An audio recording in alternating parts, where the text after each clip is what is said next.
Alright guys, today's learning target is going to be the same as yesterday. I can use area models and division to show the equivalence of two fractions. It's just our fractions are a little bit larger today. And then we're going to be looking at what we call a largest common factor. Some of y'all may have heard it as greatest common factor. So we're going to look at what that means. So problem 1 says compose the shaded fraction into larger fractional units. So right now we have small fractional units and we want to make it into larger fractional units and express the equivalent fractions in number sentences using division. So first we need to figure out, well, what is our fraction right now? Well, I have 1, 2, 3, 4, 5, 6, 7, 8, 9, 10, 11, 12 equal parts. And then I have 1, 2, 3, 4, 5, 6, 7, 8, 9, 10 that are shaded. So right now I have 10 twelfths. Well, I want to compose this or simplify it to make a larger fractional unit. So I want to look at my shaded area. This one's easy because I can see that I have two pieces in this one group. So I have 1, 2, 3, 4, 5, 6 equal groups now. So now I have 6 parts, and there's 1, 2, 3, 4, 5 shaded. So I just composed or simplified 10 twelfths into 5 6. Well, how can we show that using division? In one group, I have 2 equal parts. So that means I'm dividing this 10 by 2. And if I do that, 10 divided by 2 equals 5. Remember, to get an equivalent fraction, what you do to the top, you must do to the bottom. So 12 divided by 2, does that give us 6? Yes. So I have just composed the shaded fraction into a larger fractional unit. So let's do that again for B. So before we start, we need to see, well, how much do we actually have? 1, 2, 3, 4, 5, 6, 7, 8, 9, 10, 11, 12. So I have a total of 12 units, and there's 1, 2, 3, 4, 5, 6, 7, 8 shaded. So my fraction is 8 twelfths. I want to make an equivalent fraction by composing or simplifying 8 twelfths. So when I look at this, I see a group here, a group here, and a group here. So how many total equal parts do we have now? Well, we have 1, 2, 3 equal parts now. And there's 1, 2 shaded. So I just composed or simplified 8 twelfths into 2/3. So now we have to express that fraction into a number sentence using division. So I need to look, well, how many parts did I group into one part? I grouped 1, 2, 3, 4. So that means I am dividing my numerator and my denominator by 4. So 8 divided by 4 equals 2, and then 12 divided by 4 would give me 3. So that checks. So pretty much the same as yesterday, except you'll notice that this time our fractions are not just one or a unit fraction. Now they're a little bit larger, but it's the same concept. Problem 2. It says draw an area model to represent each number sentence. So here we have 6/18 equals, and they're wanting us to divide it by 3 to get to 2 6. Well, let's think about this. We know that 2 6 is our simpler form, because which one would be easier to draw? 6/18 or 2 6? Well, we know that 2 6 would be easier. So I'm going to work backwards. I'm going to start off drawing 2 6. because it's simple.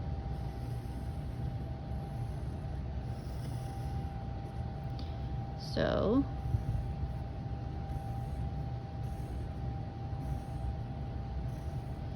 here's my 2/6. And you're probably wondering, well, Miss Rogers, you just drew a tape diagram. You didn't draw the area model. Well, we're not done yet because we're working backwards. So we know that we have to draw an area model that's going to get us to 6/18. So we got to put some horizontal lines in there. Well, if we're starting at 2/6, are we going to divide by 3 if we're going backwards, or will we multiply by 3? Well, we would need to multiply by 3. So if we need 3 equal parts, how many lines would that be? That means we would need 2 lines. So I'm going to draw 2 horizontal lines. So now, do we have an area model? Yes. Now let's see if we have 6/18. 1, 2, 3, 4, 5, 6, 7, 8, 9, 10, 11, 12, 13, 14, 15, 16, 17, 18. So yes, I do have 18 total parts, and there's 1, 2, 3, 4, 5, 6 shaded. So I have just took my simpler fraction of 2/6, which here it is again,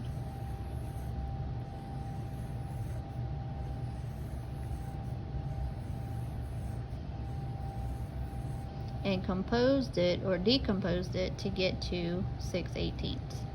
So if there's ever a chance where you can start off with a simpler fraction and work your way up to a smaller fractional unit, I would do that. It's much easier to draw 2/6 than it is to draw 6/18. Alright, problem 3. It says use division to rename each fraction given below. Use the largest common factor. So we're going to use division, but when we talk about the largest common factor, let's think about what a factor is. Think back all the way to our factors and multiples. Remember, a factor are the two numbers that you multiply together to get a product. So I have a numerator of 6 and a denominator of 12. I need to ask myself, what factor can go into both of these? Well, 1 can go in, but I don't think that's going to be my largest, because then I think, well, 2 can also go in. So far 2 is our largest. Let's see, what about 3? Can 3 go into 6 and 12? Yes, it can. So far 3 is our largest. What about 4? Can 4 go into 6 and 12? No, we can't multiply 4 by anything and get 6. But we can multiply 4 by something and give you 12, but to get an equivalent fraction, they both have to go in. So that won't work. Well, what about 5? Yes. No. So we can't multiply 5 by anything and get 6. We can't multiply 5 by anything and get 12. Well, what about 6? Well, yeah, I could do 6 times 1 and get 6, and then 6 times 2 and get 12. So far that's our largest. And it makes sense because most of you already know that 6/12 is equivalent to 1/2. So watch. If I know that the largest common factor is going to be 6 for both of these, then I'm going to divide each numerator and denominator by 6. And when I do that, 6 divided by 6 will give me 1.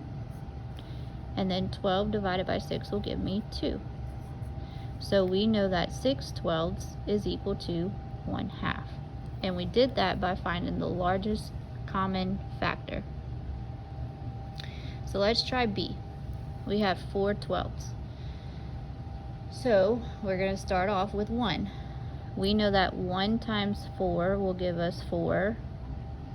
And we know 1 times 12 will give us 12. But I don't think 1's going to be our greatest common factor or our largest common factor. Well, what about 2? Yes, we could do 2 times 2 and 2 times 6. So 2 would work. Let's try 3. Yes, we could do... No, I'm sorry, we couldn't do 3. We can't multiply 3 times something to give us 4.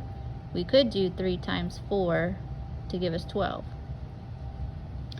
Let's try 4. Well, yes, 4 would work. We could do 4 times 1, and we could do 4 times 3. So now that we got back to 4 times 1, I would think that that would be our greatest common factor, or our largest common factor.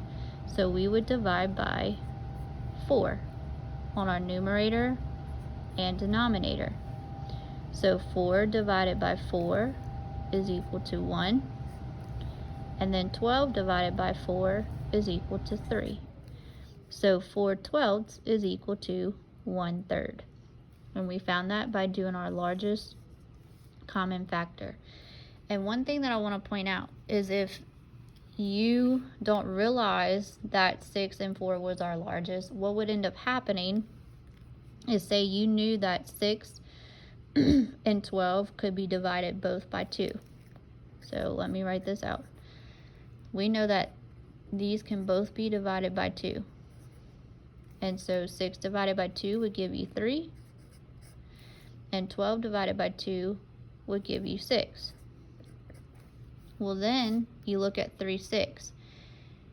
Here you know that 3/6 is also equal to 1/2.